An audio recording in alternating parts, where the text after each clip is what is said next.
Crystal Tower Information Whiskey 21530 Zulu, wind 060 at 5. 076 Mike Juliet, this is departure radar contact. Hazardous weather information from Minnesota available on flight service frequency. You've dialed in the Flying Midwest podcast, connecting aviators from across America's heartland,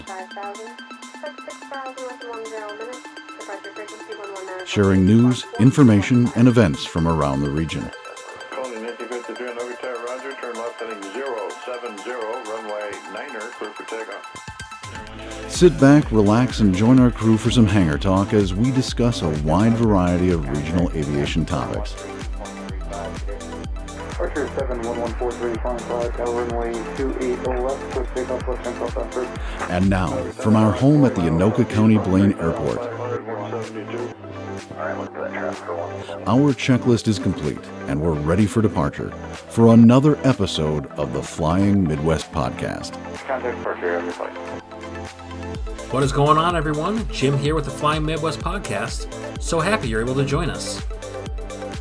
On this episode, we're joined by Tomas and Nicole Icenoggle of the Instagram channel Flying Tandem.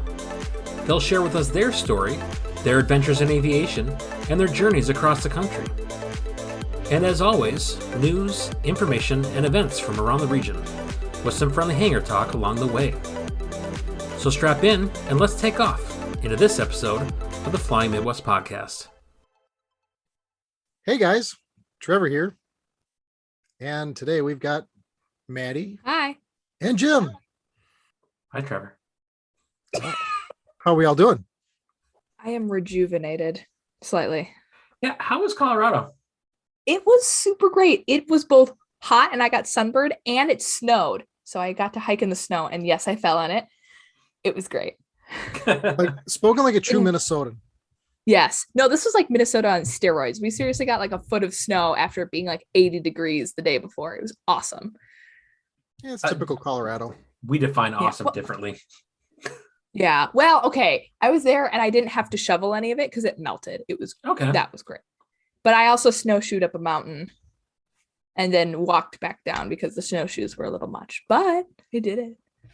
You also went in the Denver airport, and I'm sure anyone who's been in aviation or even just random conspiracy theories for any amount of time knows all the weird things associated with the Denver airport.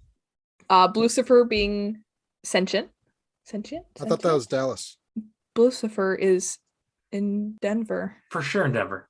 And that the Illuminati, the Illuminati headquarters, and when the end of the world happens, like the world elite will be funneled through the tunnels and into baggage claim 4. It's great. This stuff is awesome. I just heard there's so many creepy like murals and stuff all over the place. And Yeah. there's, There like, is. There's gargoyles. Especially you go under the for the train between the concourses, and then the creepy music. This is Denver. Oh my gosh, that's right. Yeah, Yep. and it's like it's eerie because it's underground and with the really orange lights, you know, the old-fashioned ones, and it's a really claustrophobic tunnel. It's very And then you weird. get the vertical strips as you're passing by. They're different lights, different colors, and they just kind of wave along there. Yeah. If you're on psychedelic drugs, you'd have a lot of fun. I'm never going to Denver. It's actually a pretty cool airport. I miss Denver. I used to live out in Colorado and used to fly out of It's- Denver all the time. It's fine. It's under a lot of maintenance right now, so everything was a little chaotic. Well, it's because the But other than apocalypse is near and they got to get it ready. That's true. That's true. Apparently, baggage claim 4 is always closed down for maintenance, and that's where the secret entrance is That's how they get you. for the Illuminati. I didn't make this up. I swear, I did not make this up. It's on the internet. It's all over the internet. I'm well aware of that. I love all of the weird theories and the conspiracy theories. Oh my gosh, amazing. So one thing I do want to point out is before we get going here, I want to give a special shout out to Jeff Stopa down here in Arkansas. He's actually, to keep it Midwest, he's from Illinois. We'll allow it. He was so gracious to invite me into the C-130 JSIM, which you guys now have pictures of. I know I can land a C-130 now. Well, good. Jeff did a great job. He showed me an assault landing. Yeah, fantastic job. The guy's genius. I actually got to see how those things actually function and work. And it's mind-boggling. Very cool opportunity. It's neat that we were able to get a listener of the podcast to help hook you up with something like that. So Yeah, just out of the blue. That's Very so cool. cool. I was able to take in a cool event last Friday, took the day off of work, and I went over to the Great Minnesota Aviation Gathering over at the Buffalo Airport. And how was that? It's a good time. So they had a lot of different vendors. The hangar's going to get a new clock out of the deal. They've got these cool, like big wood clocks that have basically any airport diagram you want to put on there that they'll like laser engrave into it. So we're going to get Anoka on a clock and we're going to pop that in the hangar. So that's going to be pretty cool. But they had cool. Yeah. So, no, but they also had a lot of good speakers there. So there's some pinch hitting courses that they put on that I think we've talked about in the podcast before, of having those non-pilot frequent passengers take these pinch hitting courses. So they had quite a few of those, actually. I think they did 3 of them in one day. And then kind of the big highlight of the day I went was Mark Baker was there from AOPA. And he had an opportunity to talk to us a little bit about some of the things in the works for the future of general aviation. And one of the things that did come up is all the issues with the 100 low lead that's going on and just having to find a solution. And it's something that's definitely on ALPA's radar. In the show notes, we're going to include a link to a site. They do have areas where they're tracking all this fuel issue stuff within the ALPA site.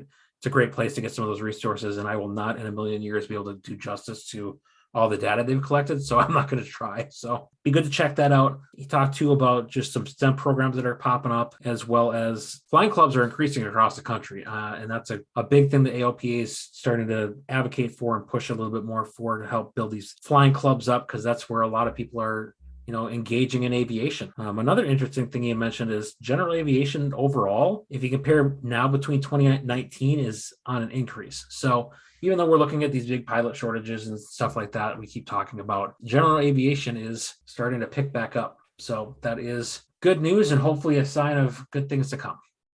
Absolutely. Definitely. Kind of hoping that over the next 2 or 3 years that we can, nip this pilot shortage in the butt and really start growing that industry again. Sure. Getting kids with their eyes up in the sky, sort of thing. So overall, very cool event. They are going to continue to do this event. So Minnesota pilots specifically, try to make your way out next year. It's a good time. Should we read some news? You should probably do that. All right. Minnesota State Patrol has reported that one of their pilots was injured in a bird strike incident. The Bell 407 helicopter was assisting a law enforcement agency in Wausau County, Minnesota, when the aircraft was returning and struck a duck in flight. So the duck struck the left side windshield of the aircraft and the co-pilot was injured in the collision. They were able to get the aircraft back to their flight operations base, and there was some damage to the windscreen as well as interior of the helicopter itself. On a slightly unrelated note, the Minnesota Department of Conservation is considering going after the 2 troopers for taking waterfowl out of season. I like that part. That's funny. That's actually not my joke. So they did have a conservation officer pilot at the Minnesota Aviation Gathering, and that was his joke, and I stole it. So credit where credit is due. So the Minnesota Air National Guard's 133rd Airlift Wing just received its first of 8 modified C-130H-3 aircraft. The modification is actually part of a rehabilitation program for the 130s, where it replaces the legacy 4-bladed props for new 8-blade props with new engines. The new upgrades are actually going to be great for the aircraft because it's going to allow the aircraft to fly a lot longer into the 2020s, 2030s, and even 2040s. The reason why Minnesota was one of the latest to get it was because we have the newest H3 models before Lockheed went ahead and retooled for the J models. The performance is actually really, really different and basically makes the flying the airplane a lot better. You have a lot more power, you have a lot more endurance than the J models. You sacrifice a little bit of the speed, but it's actually a pretty cool mod. So if you hear something that sounds like a C-130, that sounds like a swarm of bees overhead, just look up. You might see one of your C-130s from Minnesota. So it's not a C-130 doing an airdrop of beehives? Correct. Okay, that's one less thing for me to worry about in the summer. All right. Going over to Atchison, Kansas, the Amelia Earhart Hangar Museum is set to open sometime next year. It'll feature a lot of STEM-based interactive exhibits. It'll trace Amelia Earhart's career and legacy through these exhibits. And it will also include the last known Lockheed Electra 10-Echo aircraft, which is the model that Amelia Earhart flew when she unfortunately passed away on her flight around the world. Atchison is where Amelia Earhart was born. So naturally, this is where the new museum is going to be. Every year, there's actually an Amelia Earhart festival, which takes place in the middle of July. And hopefully the museum will open next year at this time. This museum is intended for everyone. While it may or may not be geared towards school-age children, they're trying to make it so everybody can get something out of the museum. If you want to visit, Atchison is less than an hour away from Kansas City, Topeka, and St. Joseph. So make sure to go visit that museum if you can. Try to go out for that festival and see if you can go to the museum. Last note, one of the goals of this museum is to show girls who see aviation or might see aviation as a boys thing or something that's unattainable for them, that they can get into aviation too. Because Amelia Earhart is somebody that everybody knows about, but I think this interactive experience will show a lot of girls that aviation can be for them too. Cool. Neat. Neato Reno. Making our way out east to Indianapolis. Those of you that have little kids know that, more specifically babies, know that it's so hard to get formula. So U.S. Air Force to the rescue, flying Operation Fly Formula, which Air Force, if you're listening, big Air Force, terrible name. I'm sure you could have figured out something a little bit more catchphrasey. Do better. Given the magnitude of this issue that parents are facing in America today. Basically, the United States Air Force delivered a C-17 from Ramstein Air Base to Indianapolis full of baby formula to be distributed via FedEx all across the nation. Now, some of you guys may have remembered a problem with the Abbott Nutrition Center. They had to do a recall, which now gave a deficit to available baby formula. And so some countries decide to help out. Nestle decided to provide 114 pallets of goods to come to the United States. President Biden went ahead and invoked the Defense Production Act. Some of you guys might have remembered that under President Trump when he authorized several manufacturers for the COVID vaccine. Now they're being retooled for making baby formula. Unfortunately, that process is a little bit slower, but it's great to see the Air Force and the aviation community, especially in the Midwest, being a logistics leader in supply chain and delivering that stuff to homes across America. On another serious note, this last weekend, unfortunately, a competitor in an AOPA-sponsored Stol competition in Nebraska was killed when his Cessna 140 stalled and crashed on an approach to landing. Unfortunately, we don't know exactly what happened yet, but it seemed to two eyewitnesses, it rolled and dove during or soon after the base of final turn and struck the ground in view of shocked spectators. The accident happened on the second day of the planned 4-day May Day Stol 2022 event at Wayne Municipal Airport in Wayne, Nebraska. The gentleman who passed away was Tom Defoe, and he was taking part in an unscheduled heat of a traditional Stol competition where takeoff and landing distance is all that's measured. Thankfully, his employer, Jet Aviva, has started a fundraiser for Defoe's family. Yeah, it's really sad that we've lost yet another aviator in a tragic accident. Yeah, our thoughts are with Tom Defoe and his family, as well as all those who are participants and spectators of that event. Pretty tough thing to witness, I'd imagine. If you've been in aviation long enough, you unfortunately know people that have succumbed. This last story,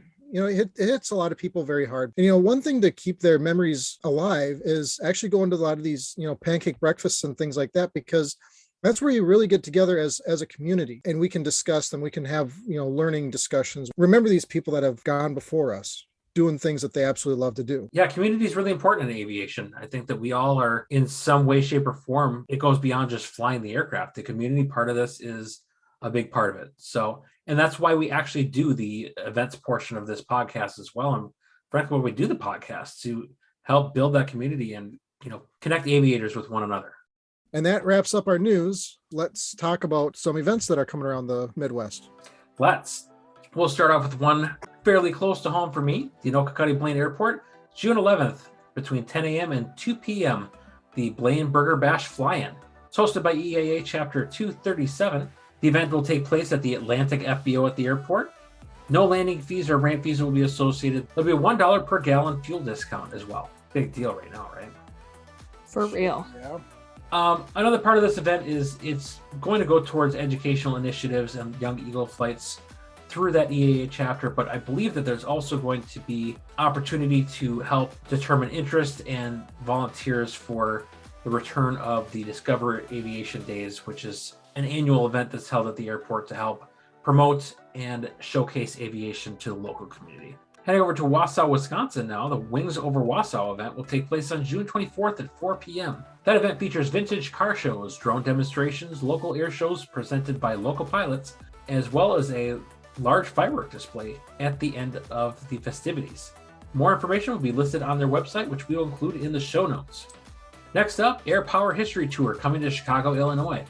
This event will take place Wednesday, July 13th at 9 a.m. and will be at the Lewis University Airport. This will be your opportunity to see iconic aircraft like the B-29 Super Fortress and a B-24 Liberator when they visit Chicago, Illinois. Information is available at www.airpowersquadron.org. On the weekend of July 16th, the Duluth Air and Aviation Expo, presented by Essentia Health, will be in Duluth, Minnesota. The air show will feature the United States Air Force Thunderbirds, among many other acts, so check it out. And one event that we haven't talked about before, but apparently has been going on for quite a long time, the Third Thursday barbecues at the Mason City Municipal Airport.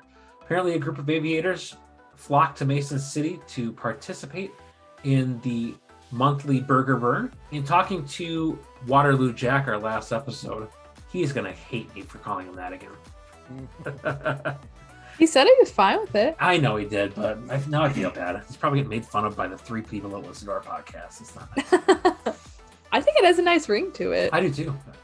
In talking with Jack at our last podcast, he says this is actually a really cool event the week before Oshkosh, when you've got people transiting from across the country, bringing their aircraft for the show, and they end up coming into that airport and kind of congregating. It's that third Thursday before the air show.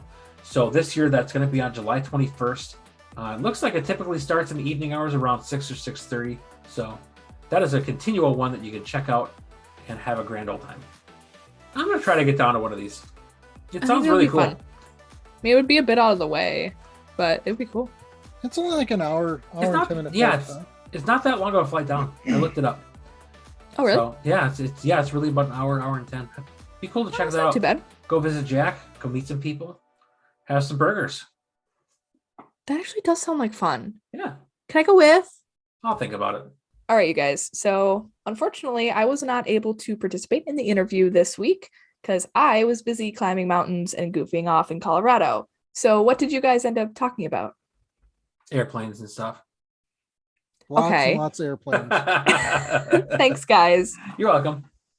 So do tell me, who are our lovely guests and what are they all about? We have Tomas and Nicole. They have the Instagram page Flying Tandem. They are a couple out of Minnesota who explore aviation and the country together. Essentially, Tomas is working towards building up his hours for his ATP, and they figure what a better way to do this than just to go explore the countryside together. And they go on all these trips and they put it on the internet. So we talked to them about how they got their start, where they plan on taking their content, things like that, and just how they got into all this. That sounds great. Well, guys, I hope you enjoy. On this episode, we're going to welcome the husband and wife duo of Tomas and Nicole Icenoggle. They showcase their love of aviation on their social media channels under the name of Flying Tandem. They have nearly 16,000 followers on Instagram, and this Minnesota couple highlights their travels across the United States and beyond. How are you guys doing? Doing all right. We're doing well. How are you guys doing? Wonderful. Living the dream. We're excited to be talking with you guys. Yeah, we're excited to have you guys. You are one of the, as we were looking around just as we started this, like, who could we bring on here? Like, we ran into you guys' Instagram pretty early on, and we're like, it'd be great to have those guys. And here we are. So this is awesome. We've been looking forward to this for months. Have you really? That's awesome. Yeah. That's awesome. No That makes pressure me or so anything, excited. Well, we've only been around for 5 months, so That's how long they've been excited. I feel like we were in contact pretty early on. So oh yeah. I'm going to be honest with you. We created this new little bit that we do at the beginning to kind of warm things up, get people comfortable, and really just ask you a rapid fire series of questions and see how well you think on your feet. We called it, okay, by we, I mean I called it, in the spirit of the new Top Gun movie coming out, Launch the Alert 5, but it's now the more I think about it, the stupider it sounds. So if you guys have a better name for it, I'm all ears. I'm not sure the best way to do this, since there's 2 of you, we have 5 questions. Do you both want to give an answer, or should we just throw it out there. Maybe it could be like almost a Depending on the competition. question. Who can answer first? Ooh. Oh, that'd be good. I think who can answer first, and then the other still has to answer. I like Okay. that. And then Okay. me and Trevor will judge you and decide who has the best answer. Little competitiveness. I like that. Yeah, a little competitiveness to get us started. All right, so let's get this going. Favorite aviation movie? Hot Shots. Oh yes. Nicole, you're up. What's the cartoon one? Which one? The one that's like Tailspin? cars, Oh, Planes. planes. I love that Planes? Okay. All right, movie. little dusty crop hopper. Yeah, he's so cute. All right, best state in the Midwest. Minnesota. Duh. Yeah, Minnesota. Yeah. We're all a little biased, but I'll Yeah. accept that as an answer. Least favorite aircraft. Ooh. And you don't have to have flown it. Man, there's been What's that one with the propeller? That's Oh, they all have propellers, mostly except for jets. no. It's not where it's supposed to be. Well, as It's like on the thing on top of it. talking about the Lake Lake Buccaneer. Buccaneer. That's my least favorite. It's so Weird looking. I'm gonna get a lot of backlash. You know how you kind of cut or are making everybody do the unpopular opinion section? Oh, you're gonna jump ahead and get ahead of yourself here, or what? I can give two unpopular opinions, but I actually think that RV-12s are ugly. RV-12s. All right. I know what that Or looks you like. know what? Sonics are also kind of ugly. Yeah. I'm kind of with you on the Sonics. Although, yeah. The only I like RV-12s. I saw one. Isn't that the kind that I wanted? Well, the nose gear version of RV-12 is kind of ugly. Oh. Oh, okay. There's a specific version of the RV-12. Yeah. All right. Fair enough. Question number 4. You know the song With or Without You? Yes. I don't. Um, Oh, without you. You don't know it that sounds song? like that. Okay. At any rate, calling ATC with you or without with you? Oh, this one I've already heard you ask people, not with you. You're not a with you fan. All right. No. Oh, like when you say I'm with you? Yeah, with Oh. you 3000. No, it's a waste of radio space. Don't waste radio space. Good answer. For those of you who say with you, I mean, you're wrong, but it's okay. I've done it too. When I first started, I was with you. I thought it was the coolest in the world, and then Oh, the me more too. the more and more I heard it, I'm like, that's I can So- cut that out. So I have to be honest. Trevor's a I with don't you guy. necessarily say with you. I'll say checking in. Boo. It's not a hotel. Place. It's not a No, hotel. yeah, Trevor. my brother hit that one out of me when I was getting my IFR rating with my brother. I Yeah? said it like one time, and he was like, "Never again." So now I hate it. All right, last question. So you're in a hurricane. You're with the hurricane hunters. Your airplane is not functional anymore. You got to make a decision. Are you going to ditch with the aircraft, or are you going to parachute? I'm ditching with the aircraft. I'd probably say Team Ditch would be a better chance of survival because you'd have something around you. I like it. Well, plus Team Ditch, you have in the armpits of the 130. There's panels that pop off, Mhm. and you got two 20-man life rafts in there. Oh Yeah. yeah. So So you just you have to survive the landing, and you're good to go. yeah, you Yeah. got to stick the landing. You're good to go. Yeah, great. You make it sound so easy. So thanks for playing along. And now, without further ado, I think we'll jump right into our questions for you tonight. You guys ready? Like the real questions, like the interview part, not Yeah. our silly The games. fun ones. Yeah, the fun ones. Yeah. They're all fun. Oh, I was saying we were doing the fun ones. Now we're jumping away from the fun ones. Yeah, this is the serious Oh. stuff that this is when people switch off and fast forward to the bloopers. So, can you guys tell us a little bit about yourselves? So we are Tomas and Nicole. We have been married for almost 2 years, and our first arguable. She did not think the first date was the first date. That's the big question if it was a first date. But the Anyway, first time beside the I point. think we're on a first date, we flew together. We flew together for the first date. Oh, cool. We went flying, and I have a cousin that flies, and on my way to meet him at the airport, I was on the phone with my cousin, and he's like, how many hours does he have? How are the conditions? Does he know how to fly? And I was like, I don't know. It's probably fine. So how does that happen? Like, how did that happen that you guys had your first date, so to speak, arguably or debatably? We had known each other for several years prior. We were friends. We were Okay. in a band together at the U of M. So we had known each other, Oh, and cool. then our first date was flying together. Which, I mean, I hate to say it, it's kind of like an easy thing for pilots to do. It's like, I'm a pilot, I'm going to go for a first date in an airplane. It works every time. But Maybe Worked that's for a me new too. segment. Pilot dating advice. Yeah. Worked for me. You ask every single person who comes on, did you go on a first date with your significant other by plane? So you brought that up. My girlfriend at the time, who's now my wife, we went to a Mexican restaurant in Chaska. So I go, I'm going to go knock out a few landings, maybe fly a little bit. You want to come with? This is the first time we've ever met one another. And you're like, huh, okay. She's just kind of okay. And she's like, just so you know, if this doesn't work out, nobody's ever going to be able to match that. Like, that's kind of the point. Awesome. It is a blessing that I say to Nicole, let's go flying. And she says, where do you want to go? And oftentimes it's the other way. She'll come to me and say, hey, what do you want to do this weekend? Want to go fly somewhere? And it is awesome. It's awesome. You guys have your first date in an aircraft, and where do things go from there? Not the date itself, like. Yeah, we went and had dinner. So at the time, Tomas was working as an engineer, and so he was kind of just flying on the side for fun. And you would always talk about like, oh, someday it might be cool to become a airline pilot. We'll kind of see. And then in a weird turn of events and COVID and all of that, he kind of decided that was the path he was going to take. It was time. Yeah, it was time to go. Right. So suddenly he needs 1,500 hours. And it's like, well, what better way than to go flying all over and have a lot of fun with it? So yeah, this is a CFI, but on the side, it's really easy to justify taking bigger trips and spending money doing it because he's going to need the time anyway. So if we're going to either drive all the way to Lake Powell or fly all the way to Lake Powell, I hate long road trips. Like, let's get in the airplane. Let's fly there. That's so much cooler. Sure. I'm kind of in the same boat as you, Tomas, trying to get hours to get into the airlines. It's like, it's so hard to do, but justifying, cross country time and all that sort of stuff, it's insane. So another thing too, with the trips and being able to justify the money, because I need the time anyway, in the middle of COVID, we get married and we decided to go on a honeymoon, and we were bold enough to say we were going to do it in the middle of coronavirus and not hold off like many people had been doing.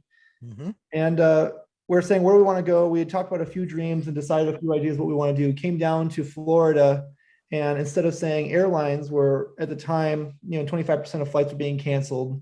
We weren't sure if we're going to make it. We kind of want to make sure we were going to get there. I brought up this idea. I said, hey, Nicole, what if we flew ourselves down to Florida for our honeymoon? It's going to take us maybe an extra day each leg to get there, but we can go on our schedule. I need the time. It's going to cost a little more, but the timing wise, I think we have more flexibility to get to do what we want to do and be assured that we will get there. Yeah. And at first she was slightly hesitant. She looked at me and was like, well, I don't know. We'll keep it in the idea box, but we'll see what we're going to do. It seems so stressful having not done it before to have to plan everything and then pack food and tent and whatever else we were going to bring. Well, that was another part of it too. She just said pack tent. I told her, to save some money to justify doing this, let's put the tent in the back. And if we're able to, pop out the tent. Which now I'm like, oh my gosh, why wouldn't we do that all of the time? At the time, having not done it, thinking of a classic honeymoon of like, flying down to some all-inclusive resort and just like having everything handed to you. It seems so stressful, but somehow he convinced me. I feel like it wasn't that hard. No, it wasn't that hard. She was pretty easily convincible, but honestly, it was a bold idea and ended up being one of the coolest things that we have done to this day. It was so much fun. So that's kind of where it progressed. And that trip gave us so much confidence to just pack up and go, to the point where when the trip Lake Powell came up and we said, how are we going to get there? Well, I need the hours. Let's go fly it and it'll cut a day of travel off. Okay, let's go do the planning. Made it much easier to decide to do that. Wow. That's pretty awesome. How did you get into aviation? Aviation started at a young age. My dad says I slept really well in the 140 we had, the Cessna 140.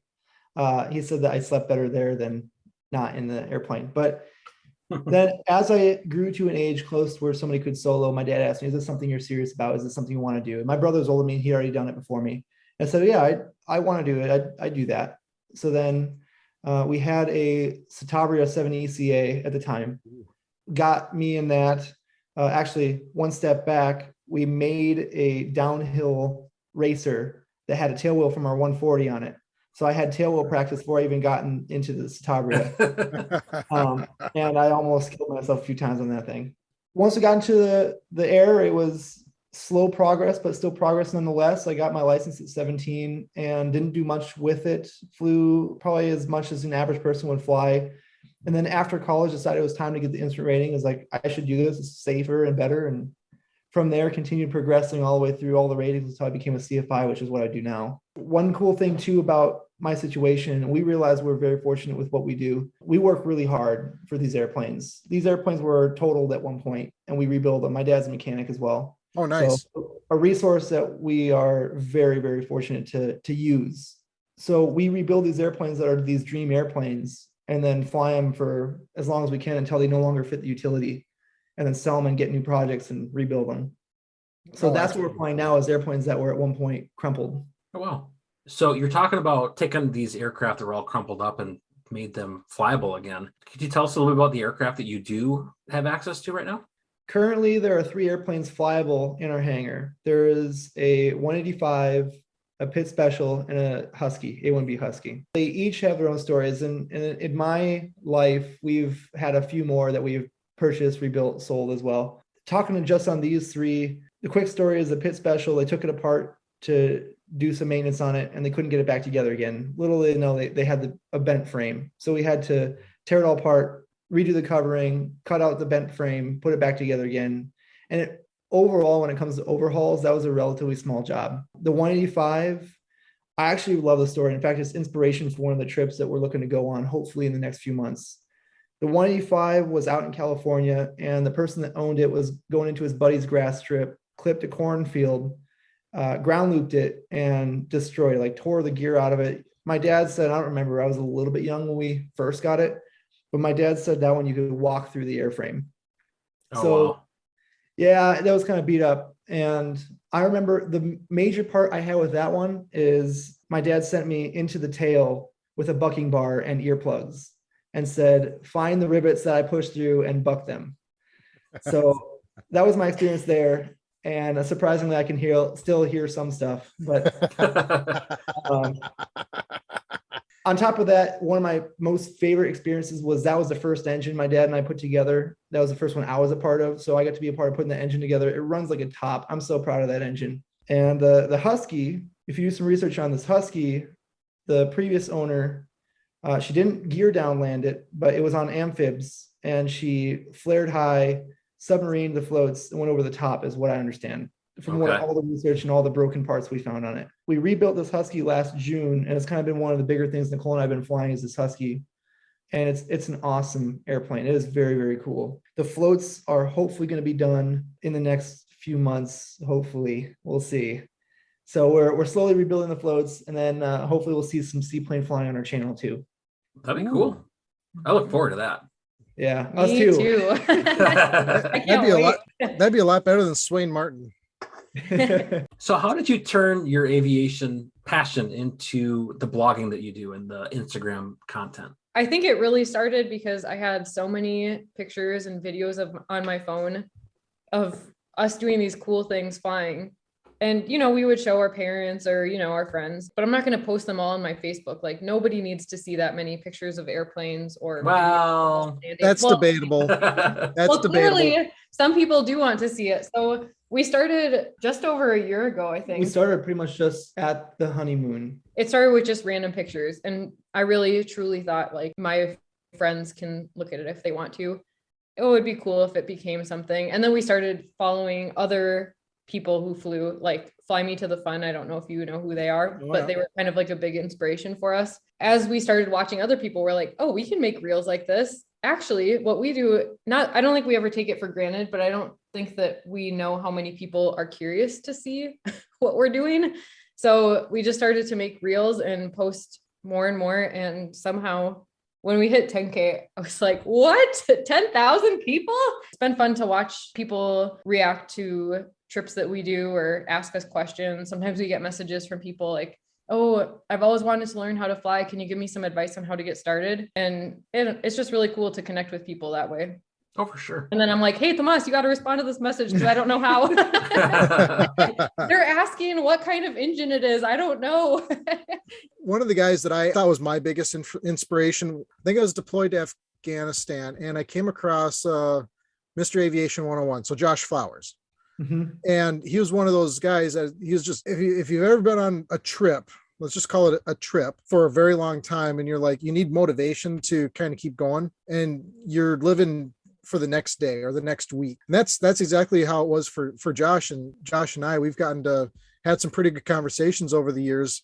He was really the reason why I got back into flying and got to really where I'm at now. Was there a specific turning point for the two of you when you kind of noticed that things were really taking off with your Instagram? It was kind of interesting. We saw the followers growing, and every day we saw a big number. It was like, wow, that's a big number. Like, we just got 10 followers today. And then the next week or a couple weeks later, we'd be like, holy cow, that is 30 followers. And then it just kept, I mean, it would ebb and flow, but it would keep going up and up. And I don't know what the max in one day has been. It was like 300 followers in one day. And we were like, Wow. what? We're famous. So I guess there wasn't, in my opinion, maybe Nicole will disagree, there wasn't a single point that I think the point, and now this is like a therapy talk for all of us. I think the point that made me realize that it's kind of taken off was we posted a reel, and now you can go back and look at it. We were trying to do something lighthearted and fun, just something like, you know, we don't spend a ton of money when we do these trips. We're lucky enough to be in this great flying club with family, and we fix our own airplanes and we save a lot of money in these ways. But how can you explain that in a 10-second reel? So we did something like how we can afford flying cross country, which in hindsight was a terrible title I thought it was for the great. video. I thought it was great. Anyway, we said we had like 3 points. It was like, 1, we make our own food along the way. And it was like a video of me grilling hot dogs at the airport. I'm 2, watching it right now. are you? 2, we always find cheap fuel. Yep. You got it. So we fly like a little, we always calculate how much money will it take us to fly there, and like how many miles out of the way is it? How much money are we going to save by getting, 50-cent cheaper gas? And we always like have And this also, calculation. if it's a break even, I need the hours anyway. So I might as well just break even and get more time. And then what was the third thing? That we camp at the airports. So we save money on hotel. Anyway, it ended up People getting hated it. a ton of comments, a lot of hate about like how privileged we are and that we don't understand, how lucky we are, which I was like, Tomas, let's shut this page down. I felt so guilty. I felt like I had just hurt everybody in the world. And Tomas was like, yes, we're getting so many comments. I take my answer back. There was a turning point. The turning point, well, there's a couple. In this single video, there's like 3 turning points. First turning point is when it blew up. The second turning point is when people hated it. And they actively commented how terrible we were to say we had this privilege and that we didn't understand what privilege we had. The third turning point is when people we had no idea who they were defended us. When people started saying like, you guys don't know the rest of their life, you don't know all of this, I was like, oh my gosh, there are people out there who care to defend me and they don't even know who I am. And that's kind of when I thought like, you know what? You can't pay attention to the hate comments as much as I like wanted to cry about it. It's like Wreck-It Ralph. Don't look at the comments. Yeah. Don't look at the comments. Just post things and there will be people who enjoy it. And the people who don't, I will continue to try to please. How do you decide where to go? That's a really good question. There's the obvious ones. With the honeymoon, we kind of decided where we wanted to go, and the airplane was how to get there. Lake Powell. But even to the honeymoon, we knew that we were going to spend the first night in Nashville because it was just part of it, and we didn't camp that night. But other times we were like, okay, there's a storm rolling in. We know we have between here and here, and I don't know what Facebook group you're on. Oh yeah. So there's a few really good Facebook groups. There's the Midwest Fly-In Air Show Facebook group, which is awesome. Thanks, Jamie, for making the Facebook page because it's been working out great. The Facebook page was really good because when we were coming home from Florida, for instance, we ended up coming home in 2 legs, 2 days. And the first day, we knew we were going to get gas in Georgia because it was $3 a gallon, which was like the cheapest in all of the Southeast. And when you're getting 100 gallons, that was awesome. So from there, we knew how much time we had to get to anywhere. So I posted a post and said, I'm going between Georgia and Minnesota, somebody tell me a place that they were impressed with camping. And somebody said Falls of Rough, Kentucky. It was a little out of the way. We decided to go. It's 2 India 3, if you're looking it up. It was probably one of the most awesome airports we've been to. Whenever we see people, you know, at an airport or whatever, and they say, oh, what's the coolest airport you've been to? We're always like, Falls of Rough. It was so nice. It had a nice little runway. Am I explaining it well yet? We could put, the tent right next to it. They had showers, bathrooms. It was right on a beautiful lake. So you just walk probably a quarter mile, you're down swimming at the lake. They had mini golf, and they had a restaurant with all you can eat fried chicken. And it was like real Kentucky, real Kentucky chicken. Fried chicken. Good. Oh my God. It was the best ever. So good. So if you go, you have to eat the fried chicken. So to answer the question, in this case, this happened a couple of times. I did the same thing when we were going to Lake Powell as well, but crowdsourcing, coincidentally not associated with our page, has worked out quite well. Only reason why I wouldn't do it quite as much with Flying Tandem is because usually we need some pretty quick, reputable sources. And I think you get probably more trolls and random responses out of social media page like that. But so people have helped us quite a bit. Say, go here. The parking here is cheap. Oh, I think somebody or also else, sometimes when I'm bored, I'll just Google Minnesota airports with courtesy car, or Minnesota airports grass that allow camping. And then you just get those random lists. And then I just kind of look at them one by one, like, oh, that one's by Lake. That'd be cool. Like we went to Starbucks. Oh, that was really cool. Starbucks, Minnesota. Anybody who's flying in the middle of Minnesota, go there. It's easily a quarter mile walk to a restaurant on the lake. The grass. Less than that, it was like a block. It was so nice. It was awesome. Oh, nice. Airplane camping is so much fun. Have you guys done it before? I haven't. I have not. Low wing, kind of hard to do. Yeah. It's so much fun to just put all of your stuff in the airplane. We went to Cornucopia, which I don't know how we found out about that. Once again, it was a Facebook post and somebody posted, go here, Cornucopia. Northern Wisconsin is just west of Madeline Island. Okay, yeah. Oh, okay. It's a private strip, but anybody can go. You don't need permission. It's only private out of a technicality because of the way the runway is set up. And it's like truly camping. They have water. The FBO is like a shed. Yeah, shed you would have in your backyard, and they have like a couple bikes in there, and they actually had like a first aid kit, chargers, just like random nice stuff to have. Sure. And then they had a map. You would bike down to the city, swim in Lake Superior, freeze your butt off, bike back. Yeah, why not? One of our goals, longer term, I won't put a timeline on it, fly to the Bahamas. Yep. I feel like that's, everybody wants to do that, but how fun would that be? We may or may not have taken that idea from Fly Me to the Fun. That may have been one. It. Yeah, they did it. Okay. If they can do it in a 150, we can do it. Oh yeah, that's a spirit. Yeah, you can do it for sure. I don't know why you're not planning it right now. Or flying down the Hudson. Oh, the corridor. I'm actually Hudson corridor. That I have a lot of experience, and I've been around a lot of different experiences, and the Hudson corridor for some reason freaks me out. What's your favorite thing to do in the airplane? Like, what would be the high of your journey thus far? This trip to Lake Powell, I wish we could really show it on social media and pictures in our own Facebooks as much as it was truly as impressionable as it was. I remember we were flying to Lake Powell. It was a 3 legs to get there. And when we got there, both of us were like speechless with our phones and cameras and GoPros glued to the windows. All of our footage has both of us being like, oh my gosh, this is the most beautiful thing I've ever seen. And then silence for like 10 minutes and like, can you even believe it? Like the two of us are pretty conversational when we're going for these 5-hour day legs, which is somewhat average for what we do in a single day. We'll do 5 hours or so. When we got to Lake Powell, we were both silent as we were going in and out of these canyons. It was awe-inspiring. Especially after going through 3 hours of, you kind of leave the mountains and it starts to become more of desert. And then you go over Monument Valley and you're like, oh, that's where Forrest Gump. Yeah, that's all I could think about. And then you go through all this desert. You might see one little river and it's just like completely deserted.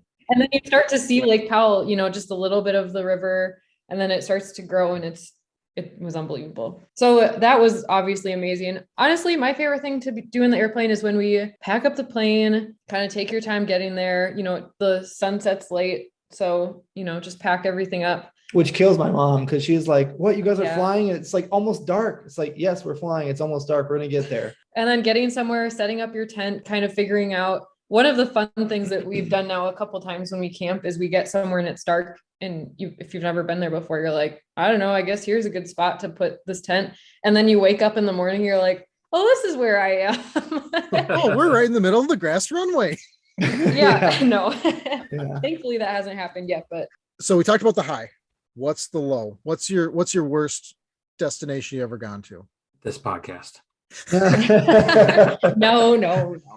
When we started this trip to Lake Powell, it was a week of the weather's gonna be bad, and this is a stationary front that isn't moving. How do we get through? And I kid you not, I was working on that project to plan us through isolated thunderstorms for probably about I'd say tentatively planning for at least a week and hardcore planning for 2 days, figuring out, and on top of that, we didn't even know where we're going to stop.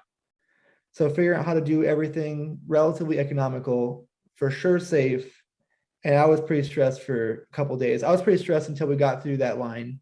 So that night, when we talked about the cow manure tent camping, that was actually quite a relief because that meant we had made it through. What was that airport that we got gas at where I made those quesadillas under the... Oh, it was like Elkhart or something like that. Elkhart. It wasn't bad. It just was so hot. And we had just gone through, it was on the same trip. So I feel like I was still wearing like long sleeves and long pants and I was so hot. It was ridiculous. And the sun was beating down. And then I was using my camping stove, making whatever food we were going to eat for lunch. It was extremely hot. So it's funny you ask about the lows, which both of us gave answers on the same trip. Also, we talked about a high. Yeah, it's the same trip as the high. Probably that was the worst location we've ever been to. But honestly, even then, every FBO has its own charm in its own way. And honestly, I don't think I've ever been to one where I thought I wouldn't stay the night here or I wouldn't feel safe here or it's completely disgusting or whatever. Like, I feel like, you know what that means, right? What's that mean? You guys are wizards at picking out the right places. Maybe. We've gotten lucky. Any big goals you guys have? Well, I have a few airplane goals that we may or may not be able to do. I was mentioning the 7 ECA Citabria that I learned in. We ended up selling that to buy the Husky project not that long ago. And I know roughly where it is. I know that it's in Washington State, and I'd love to go fly it again. Now fly as many airplanes as I have. The guy said, if you ever come out here, let me know, we'll go fly it. So I'd love to go fly that. I'd love to bring the 185 back to the scene of the crash, just to be like, hey, look, it's fixed, it's better, the world is right again. We've talked about flying to Alaska and how to do that the best way. That's on our list of possible ideas. Although that one scares me a little bit because I just haven't ever flown into Canada before. But we've also talked about doing it with 100-gallon tanks. You could go across Canada and not stop. With the seaplane, we really can't wait to go to the cabin. Before I was a CFI, we used to go to the cabin a lot. We used to go 5 to 15 times a year. And since being a CFI, I have gone once this year, and that was New year's. So we haven't been. And when this seaplane is done, we will go for dinner every night. We don't even care. Just north of the lake. So it's like perfect distance away to be able to either go for the weekend or just go for the night. I guess other things that are hopefully coming up is I would love to be able to solo. I think that all the flying adventures that we do, like the story that just came out of that passenger landing the plane perfectly. I was inspired. Like, that could be me. But I would actually love to learn more. And I feel like Tomas always says, I know more than I think I know. And it's like, which is super frustrating for me. I have no idea how much she knows. And I know everybody I work with doesn't know as much as she knows. But I do think it would be cool to get my private pilot's license. Not that I would need to fly alone a lot, but I think it would just be good to know, like you were talking, if I got my private pilots, I'd need to know, the type of engine and how all the systems work. I think I should know that. So that's a goal. Tomas last year started dabbling in flying the pit special with his brother. His brother's very good at aerobatic flying. So Tomas is kind of dabbling in that. And I wasn't truly interested. This is a quick tangent story. Wasn't really interested in aerobatics very much. And honestly, it's a little bit of politics between my brother and dad and how the airplane's set up and the way they fly the airplane. So I didn't want a part of it. And then we went to Oshkosh for the first time in my life. Last year's Oshkosh was my first. I grew up going to Oshkosh. My dad was a GA pilot and a mechanic at Northwest. So we always went. And when we started dating, I was like, yeah, you go to Oshkosh? He's like, no, I've never been. What? We're going to Oshkosh. So anyway, going to Oshkosh, I looked at all these people flying these airplanes and I'm like, I could do that. Like I have the skills required to fly that airplane. How do I do that? So now it's like my brother said, let's go fly the pits. And I was like, yeah, okay, it's time. I've received the bug. It is time to go fly some aerobatics. There you go. There you go. There you go. So one of my big questions is kind of like a gag question. Oh, here we go. I've been waiting for this. I forgot about this one. Can't wait. Forgot about this one. So you know how couples, so it's like, honey, what do you want for dinner? I don't know. What do you want for dinner? I don't know. What do you want for dinner? Do you guys have that same sort of debate on where you guys fly? You know, every once in a while we do, but it's not even when we want to go somewhere. It's when we have an hour and it's like, you know, I get done with work late or whatever, and we meet at the hangar, and then it's like, what do you want to do? We have an hour, or there's weather coming. What do you want to see? And it's like, he needs the time, you know, we might need some content. And it's always like, do we fly around the Twin Cities Again? We go like over the St. Croix again. I think that those are the times when it's like, I don't know, I'm fine flying. Where do you want to go? Your most unpopular aviation opinion. And go.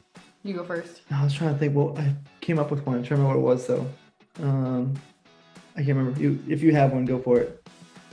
You know, I'll give this might be the only one, so it might not be a blooper. We'll see. Brian Turner is wrong. Tailwheel pilots are better. Oh, you've thrown down the gauntlet. Now I gotta think of something else. If you want to throw it in, whatever. I don't care. I think we should put it in somewhere because he does still listen on occasion. It's gonna go in somewhere. Yeah, he does listen. Anyway, carry on. Brian Turner's wrong. Here's another one. If you don't want to throw that in the main one, night flying is awesome. So many pilots are afraid of night flying. Like my coworkers are afraid of night flying, and I love flying at night so much. I love it. I'm with you. Team night flying. What do you have? My unpopular one is only unpopular because I just got yelled at for doing this. That you should be able to say runway 8, not 08. Ooh. Never heard that one before. Who yelled at you? That's terrible. Who yelled at you? What? Who yelled at you? Oh, it was you. I thought it was one of those just random stinkers you're referring to in the aviation community. No, he is the stinker. Okay. No, he didn't yell at me, but he pointed out that it's better to say 08. So now I will say 08. LA Galmo, you have runway 14 and 04. Actually, I change it also because I do kind of understand why 0 makes sense, but maybe this isn't unpopular. Part of the problem is I don't know what's popular and unpopular. We don't either. Yeah. Oh, okay, perfect. Perfect. When you say your radio call, you should just say 16, not runway 16, right? I bet you that's unpopular. Is that to some unpopular? people. Yeah, I think that's popular. I think that's unpopular. I'm very popular with the unpopular opinions, especially in the Facebook realm. I'm trying to think of what is Here's it another one. unpopular to want to not have to be just open in the air? Oh, open canopy? Yeah. Is that unpopular? Because I would always like to be in an open canopy in the summer. Huh. I don't think it's unpopular. Well, it's uncommon, but it's uncommon. I would go with that. Yeah. Small snippet he's always been my cousin, but before I started dating Tomas, I have a cousin that lives in Switzerland. I don't know if you guys saw her. Thank you for clarifying that, because you said he's always been my cousin. No, Tomas is not my cousin. We are not related. I didn't think so. But if you were, I'd have felt really bad really quick. Edit that out. Funny. I have a cousin that lives in Switzerland, and before Tomas and I started dating, he is a pilot, and we went flying, and he had access to a Bucher. Oh. And so we did some aerobatics, open canopy in the Bucher, and it was so cool. And they live right by the Swiss Alps. So we were kind of going around the Alps doing, whatever. So that open canopy. And now every time I fly in an airplane, I'm like, yeah, but I could be in an open canopy. How cool would that be? Listen, it's been a lot of fun tonight. You guys are awesome. I've been watching you guys for the past, 6 months or so on Instagram. Thank you. It's just appreciate it. Keep it up. You Absolutely. you guys are an inspiration, especially coming from the Midwest. You got a lot of people that go from like UND and, I'm from Embry-Riddle and this and that. Yes, I'm alienating a lot of people. I was gonna say we're totally used to it. Listeners. Yeah, we're used to it. Keeping it local is awesome. So Thank you. keep it up. I totally agree. And I just love the just you two sharing this together. It's just wholesome is a cheesy word to use, but like I think that's so cool. The two of you sharing this passion for aviation together and then sharing it with all of us. I really enjoy it too. So thank you. Yeah. Well, thank you guys for watching. It's been a lot of fun to create the channel and, share with everybody what we do for fun. Well, maybe after we do some of our crazy adventures that we just talked about, we'll do a part 2 with you guys. Yes. Am I inviting like myself back on? Yes. I'm going to allow it. Perfect. Well, thanks so much for having us on. We appreciate it. Yeah, it's been so cool talking to you guys. We really you guys are awesome. Keep up the great work. Yeah. We're looking forward to having you guys on after Oshkosh. Yeah. Sounds good. In due Let time. us know. They seemed really cool and willing to put up with our nonsense for and they had a list too. They did. I thought that was really awesome. I did too. So yeah, I'm so excited to see what they can do with their channel and where that takes off to. It seems like they didn't plan on it being, kind of like us. 16,000 people subscribe to them, but maybe we can take it. Could you imagine if we got to that point? Maybe. I don't know. This is just fun. I know it's just fun, but eventually we're going to have to do something with it. Maybe. We'll see where it goes. Yeah, we'll see where it goes. Huge thanks to Tomas and Nicole for coming on the podcast. Again, it's really cool when we're able to find listeners of the podcast that are able to come and chat with us and contribute their stories to our little community. Well, I know you couldn't make this interview, Maddie, but next time we're going to do something special. And I hope you can make it for that one because we're going to try to do a live episode. This might be a huge disaster and something for everyone to really get a great kick out of, but we're going to give it a shot anyways. This live is happening because of me, so you're welcome. But also sorry for the work. Sorry for the potential disaster this may cause. Stay tuned for something wildly exciting and maybe even a giveaway. Ooh. This will be an incentive to broadcast our podcast. Spread it out across the Midwest, the Flying Midwest. Yeah, help us get the word out. Yeah, please do. This is going to be really, really fun. Even if it's a disaster, it's going to be fun. I think that if anyone wants to know more about the giveaways, keep watching our social media in the next week or two, and we will get more information and details about the live broadcast. Thanks for tuning in to the Flying Midwest podcast. And until next time. See ya. See ya. See ya. Flight Chef 536, contact Minneapolis Center 132.35 today. Thanks so much for joining us on the Flying Midwest podcast.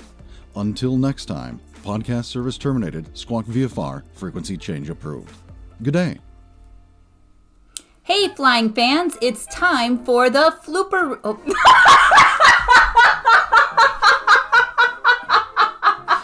It's time for the Flooper Wheels! Rhyming. Can't take him anywhere. Rhyme. Like a nursery rhyme. Like rhyme icing. Frick, we're both nerds. Oh no! This is Denver. We saw many a dispensary. My sister's like, let's go in one and just look. And my parents were like, and just look. Okay. Horrified. Yeah. This is my sister and I have never touched a weed in our lives. So, Wait, but you've like never that's gardened still. before? No, I'm super unhelpful in the summertime. This is not a factual article, I've decided. You have decided? I've Let me never be heard the of judge of that. 538.com. Never heard of it. 2, it's based off of survey results. It's like going on Family Feud. We asked 100 people which states are in the Midwest. If you're a legitimate CFI, unlike myself, please chime in because I don't know what I'm talking about. Thanks to that one guy who made a good joke so Jim could steal it. It was a good joke. It's not the first time that's happened, Jim. What? That someone has made a good joke or that I've stolen a joke and take... Both. But I've given credit where credit is due. I know. You have. I even stopped and said, hey, Trevor, do you want to say this? And he said, no, that's okay. Or creepy, as Trevor says. Trevor, what are you doing? Dad, he's being weird. I will turn this podcast around. I already told you. Do you guys fly? No. Do you have your tail dragger endorsements? Mm-mm. No, I'm a real pilot like Brian Turner. I thought Trevor was going to talk about feeding babies. Oh, I forgot about that one. Yes. Trevor didn't. Go for it, Trevor. He's got a look on his face like I didn't forget. Operation Baby Feed, which is not to be confused. Ew! Which is not to be confused with like these burger burns and pancake feeds that they do at airports. We're not serving babies. There's a special place in hell for me. I think we've already established that. Save me a seat. This site cannot be reached. Your kids are streaming too many things while you're doing this podcast. If I like shaved all off, my hair's so thin that I would look like a balding man, so I'm not doing that. I know what that looks like. NTSB be damned. Famous last words when I have an incident. Like, hey, remember that one time on your podcast when you said NTSB be damned? Remember us? What are you talking about? You have a podcast. I was going to say, that's really the only reason that Trevor wanted to do this podcast, to get enough notoriety for Josh Flowers to talk to him again. You're gonna have to just edit out the blankness. I'm really good at that. That and the things that Trevor says. Yep. Like 90% of the things that I say doesn't end up on the episode. 98. I will turn this podcast around. I already told you.